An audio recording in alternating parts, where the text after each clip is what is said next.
Hello, Daniel. My name is Gary. How are you? Oh, hi. I'm good.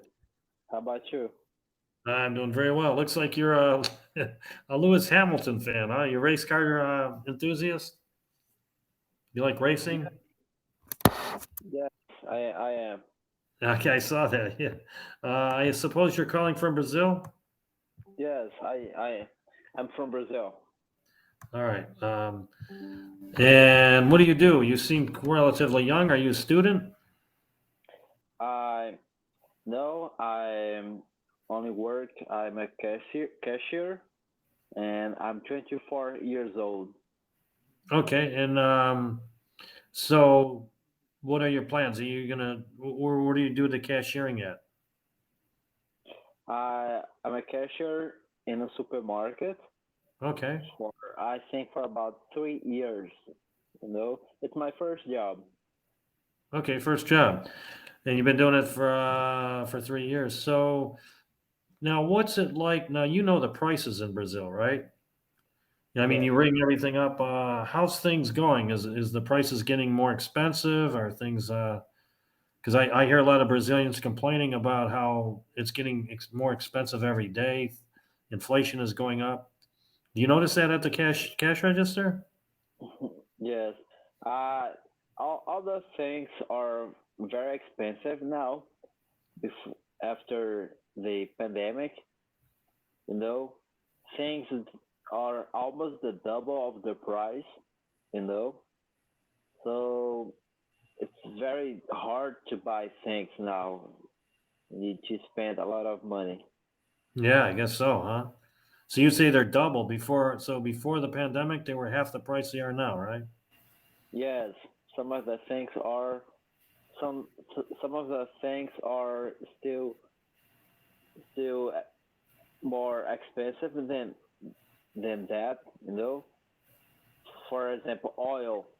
Before 2 years ago, we can buy oil for about 3.5 reais, but now it's 9 reais. Wow. Yeah, that's definitely a noticeable difference, right? Yes. Do people complain as they do they complain as they're going through the checkout line as you're ringing them up? Do they say, "Oh my goodness, everything's so expensive"? Do you hear a lot of Yes. comments from the customers? Sometimes they joke about it. A lot of people, when the price is really expensive, they say things like this: "Did I broke something?" Did I break? Did I break something? Why are you punishing me for these? Yeah, I Yes, can imagine. Yeah. but I'm not. I don't have. You know, I don't put the prices No, of course on the not. Yeah, things. yeah, yeah. I mean, everybody knows that, but unfortunately, you're the guy. You're the last guy that they got to give the money to, so you're going to hear it Yes, first, right? Unfortunately, that's the problem with that job. You're not. You say, "Hey, look, I don't set the price. This is what I got to charge." But but you have to hear it, right? can you repeat? I said they kind of understand that you don't set the prices, but nevertheless, you're still the man that has to hear their complaints all the time, right? Yes, yes, I do. But Uh, but I'm great that most of them Grateful. are I'm grateful. I'm grateful. yes, that most of them are good with me. They are Yeah, they good understand people. it's not your fault, right? Just just a few be are bad. You can say this. So, and how about you? Do you do anything besides teaching English? Not right now.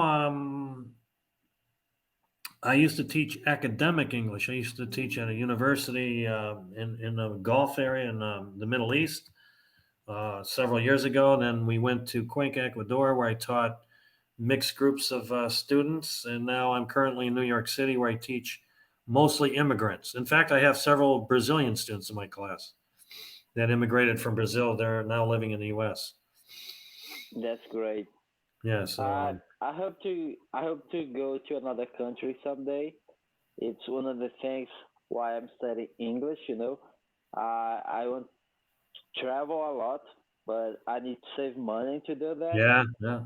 and I hope to improve my English before I I went to another I go to another country. You could always try.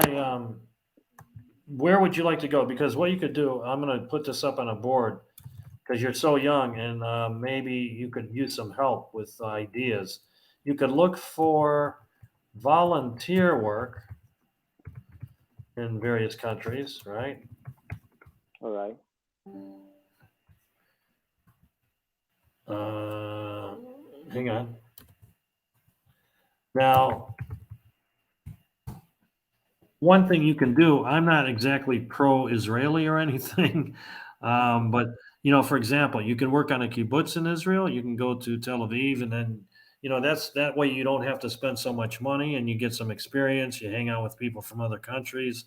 You work a little bit. You do different kinds of jobs, but you don't spend any money because they feed you. You have a place to stay.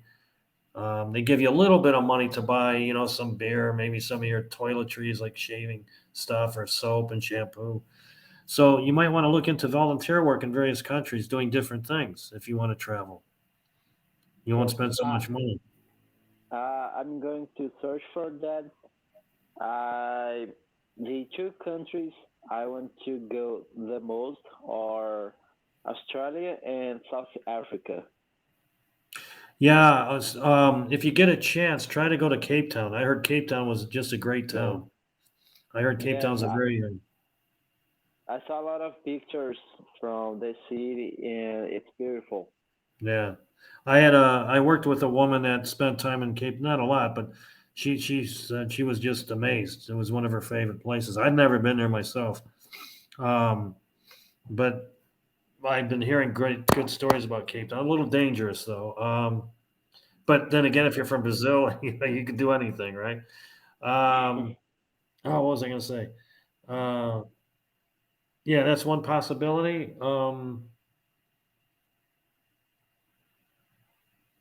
Yeah, I can't remember what I was going to say, but yeah, volunteer work is one way to do it, right?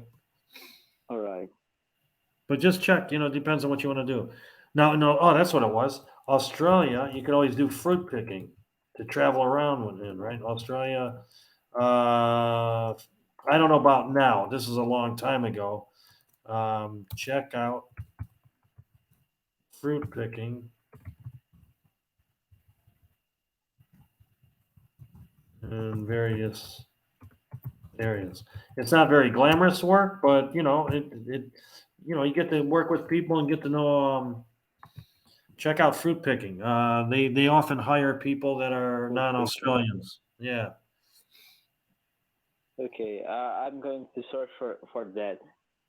So, how long have you been teaching on Cambly? I believe I started in July. I think it was July, so almost about 6 months now, something like that. So Yeah. it's not too it's not a lot of time. No. Like I said, I teach. What I do is I teach immigrants that are coming over from mostly Latin America in person. That's what I mainly do. This is I do this on weekends and mornings because it's very expensive in New York. So it's one way to help cover the costs. So I kind of have to do Yes, it.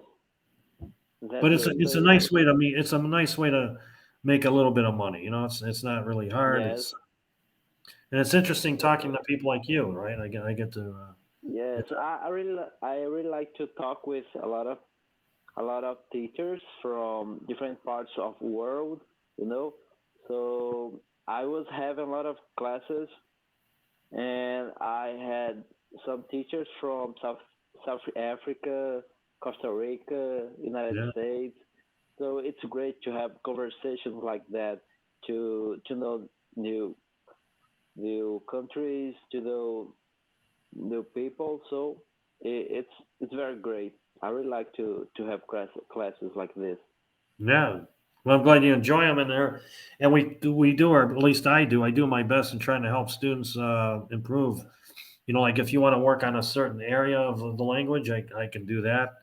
Um, you know, so I do my best trying to help people improve. Now, just casual conversation is great, no problem with it, but sometimes it's better to have a little more structure, a little more focus on what you want to Yes, learn. You know, to learn more vocabulary, maybe. You might I want to check see. this site out. Try this. I'll show it to you.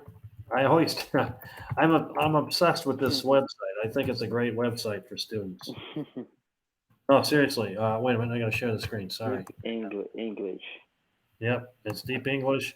It's a great website because you can learn a lot of vocabulary, improve your pronunciation, and some of the articles are quite interesting. So you go to free lessons, and basically they're articles. So let's try One World. And the cool thing about this is if you're not sure about pronunciation of some words, you can listen to this in various speeds. You can go slow, normal, or fast, Oh, right? that's great. That's Yeah, great. and there are also vocabulary words here like breathtaking, see itself with fresh eyes, a taste of that, shines a light on. So there's phrasal verbs that you're not really taught in schools that Hmm? native speakers use quite often. So here's what you can do. For example, you can go at normal speed if you want. DeepEnglish.com. The Apollo program was a series of space flights with the goal of landing a man on the moon. This was finally accomplished in 1969 during the Apollo 11 mission when Neil Armstrong stepped onto the moon's surface. Now, what you can do with that is you can repeat. You can try to improve your pronunciation by following along what the speaker said and try to imitate the voice so your pronunciation comes clear, right? Right. I And think if you this. don't know the vocabulary, if you're really stuck, you can't figure out the words, they're right here. So you can click on this, and there you go. Wow. So that's something you can do on your own time, right? Or with an instructor. You know, if you want to read it out loud to the instructor, they can help you with your pronunciation that way. I think it's great because some teachers told me that I need to read a lot, but sometimes I don't like to read because some some words I don't know how to pronounce, and I don't want to stop the reading and search for the pronunciation of that word. So if I have a text like that with Yeah, with something with someone reading, and it's easy to to to read, because I can repeat exactly. and That can repeat after. Yeah, so if I were you, I would work on this one. I would, like, and it doesn't take long. If you have 20 minutes, let's say you're having a beer or a cafe, whatever you like to drink, you've got 20 minutes, you can do this, right? I prefer coffee. I don't like alcohol drinks. No? All right. No, I was reading. I was reading this book. Do you know this guy? Hang on. What I can't read it. Gavin Nunca Diga. Okay, I'm not sure. Gringo. Abracos para un gringo. Nunca di. Okay, because I know a bit of Spanish. Can you translate that? Yes, I do. So his name is Gavin Roy. He is from United States, and he has a channel about English, and he speaks Portuguese very well. And he did this book. It's called "Do Never Say Abraços," hugs to a Yeah. gringo.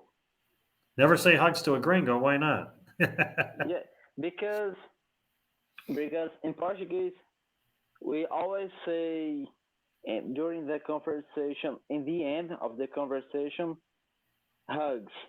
But to in English, it's not very common to say that. No, we wouldn't say hugs. Yeah. We'd say Yes, all the but best. See you later. We wouldn't say hugs. yes, Yeah. but Brazilian people think that they can't say that, so it's Okay. Very Daniel, we're common gonna run out of mistake time. that We're gonna run out. You only have yes. 3 seconds. Okay, call me again if you can. Yeah, give me a ring. Okay, okay.